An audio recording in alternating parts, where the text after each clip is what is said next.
வெண்பருத்தி நூலெடுத்து வாய் வெடிச்ச பூவெடுத்து நான் அணிஞ்சிட தொடுத்து வச்ச நடினமான மாலை இது.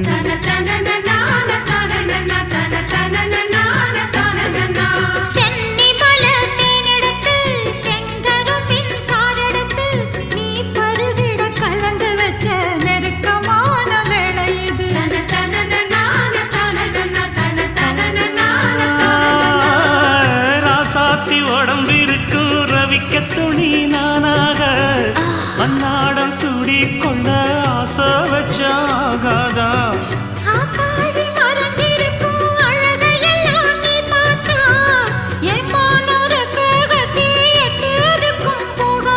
அடிச்சீனி சக்கரையே எட்டி நீயும் நிக்கிறையே நான் ஏங்கி ஏங்கி பார்க்கிறப்போ ராமி